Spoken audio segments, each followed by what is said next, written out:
The following opinions are solely those of BoatTest.com and its test captain.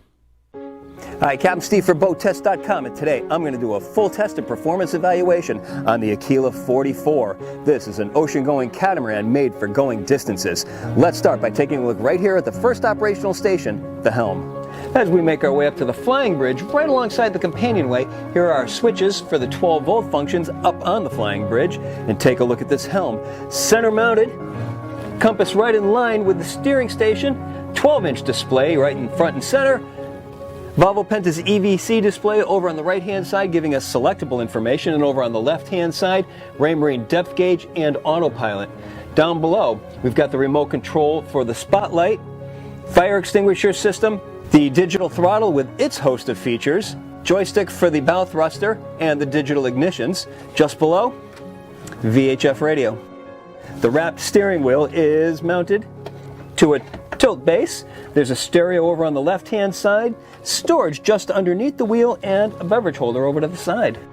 I like how there are handholds everywhere we go.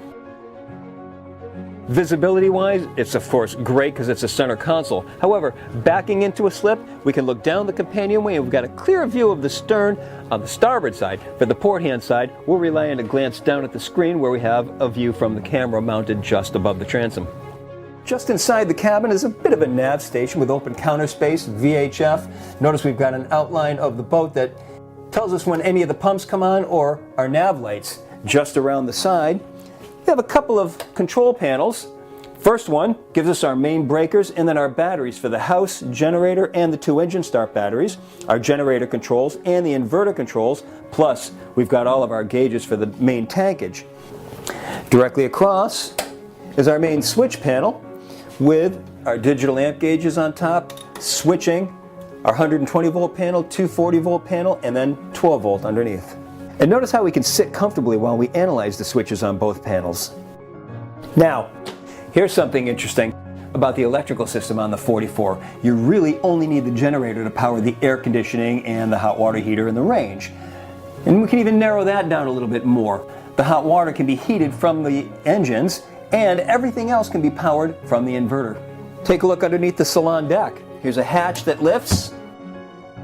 Underneath these hatches are bus boards, another one right here, and notice just behind are the house batteries. But more to the point is that even under the deck here, we've got the same fit and finish that we're seeing throughout the boat, and also that all of these electrical components are now out of the bilge area and into a dry area. Now on the main deck to the starboard side, there's an option for putting a helm right in this position. If you go with that option, then you lose a little bit of counter space, wine storage, but you'll keep the TV and the storage just underneath. And of course, how can we not mention the outstanding panoramic visibility that's almost completely wrapping around this deck. To the port side, just ahead of the swim platform, we've got a city water inlet, cable and shower, 2 50-amp shore power connections. The side decks are accessed from stairs to both port and starboard in the cockpit, and because of this boat's 21-foot 6-inch beam, there's just so much space to these side decks. Aquila apparently saw no reason to compromise side deck space to create more interior living space, and I have to agree with that decision. 37 inches between the cabin side and the rail, which comes up 26 inches. And I'm also happy with the fact that there are rails underneath the cabin side, so we have a safe transition all the way to the bow. The rail height continues all the way to the working end of the bow, and notice there are hatches all along the side decks and on the bow, and clearly they're made to take weight. The bow rail splits so we can have bow in docking. And now let's look at the working features. Hatches on the foredeck lift with turn and lock latches. They're gasketed all the way around. In the open position, they're supported with stainless steel struts. Inside, we've got a water tank and 2 water pumps, plus plenty of storage. Notice we also have stairs that allow us to get down deep into the storage. I'd like to see lift and lock latches instead of the turn and lock latches. To the starboard side, we still have a water tank, this time no pumps, but now we do have the battery for the bow thruster. The ground tackle is accessed through 2 hatches. The first one gives us access to the roller. The second one, the windlass, cleat for securing the rode, washdown, and the remote control for the windlass. Deploying the anchor is rather straightforward, and once it's down, we have a couple of options. Firstly, we can flip the chain stopper and advance the windlass a click or two just to take the load off the windlass itself. Secondly, Aquila is among the very few builders that integrate a snubber line into its ground tackle to take the jarring effect out of the chain rode every time it comes taut, which happens with every passing wake. To deploy it, simply attach the hook to the chain, keep tension on an attached string, and lower till it takes the strain. Done. And notice there's a secondary roller above the primary, so now we can have two anchors ready to go in a moment's notice. Now let's take a look at the engine rooms where both of these engines have independent fuel and electrical systems. We'll start on the port side, and first observation, I'd like to see a ladder to help me get into the compartment. Now, of course, front and center, we've got the Volvo Penta D4 300 horsepower diesel engine. It's connected to a V-drive with a shaft going right out the back. And in the back, we've got the air chiller system. There's an auxiliary fuel tank underneath that. Just to the left-hand side, the two Glendenning cord reels. This boat has a Spectra water maker on it. Looking forward, I can see the Micron filters, the Raycor filters, the intake for the engine, and I noticed that the through-hull fittings aren't brass or bronze. Now behind me are the fuel tanks for this engine. There are two of them with an interconnect underneath, and I can turn that valve on and off as desired. Now, I also said that there was an auxiliary tank on this boat. That's an option, and we can add fuel to either the port or starboard tanks from this auxiliary tank. Now, to the starboard side, it's basically just the engine and the generator, again operating off of an independent fuel system. Now, because we have the generator that's also drawing off of this fuel tank, you're able to transfer fuel from the port tank to the starboard tank one way. When it came time to get underway, I was curious to see how the 44 handled around the dock. Those props are so far apart, it should provide for some exceptional handling. And to be clear, this is a prop and rudder boat, no pods, and even though there's a bow thruster, I was intent on doing all of my maneuvers without touching it. As it turns out, my thoughts were accurate in that she's extremely well mannered around the dock.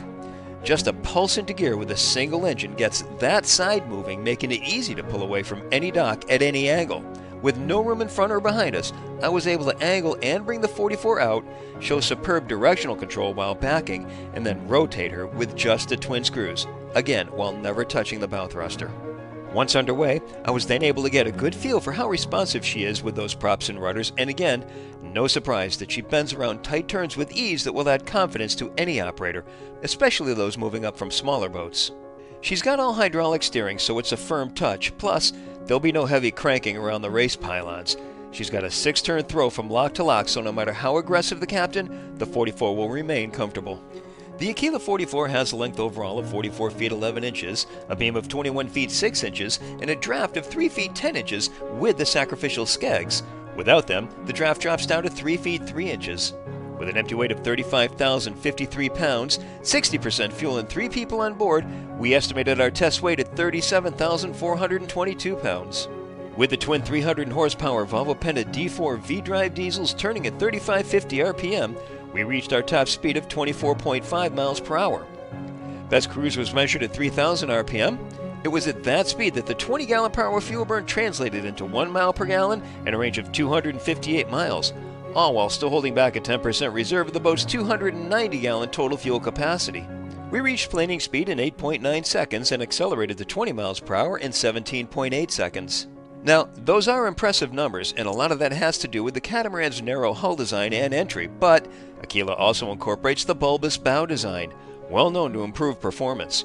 And while we can't validate that it has indeed improved this boat, since we can't test without it, it seems the numbers speak for themselves. Of course, we had calm conditions on test day, but cats, as a rule, love waves. It's why high-speed ferries are cats. In our turn test, we found that the 44 remains level through the turn, again in true cat fashion, and as we said earlier, even a heavy-handed captain can't upset the 44's comfortable handling characteristics. It seems that the only thing we're left worrying about is finding a place to dock a boat with a 21-foot 6-inch beam, plus a little wiggle room. Easily solved for most people. So we've got a comfortable handling boat, a great cruiser with the range that we need, and the close quarters handling around the dock that we've come to appreciate from the brand, all rolled into the Aquila 44. And that is my full test and sea trial for BoatTest.com. I'm Captain Steve. We'll see you on the water.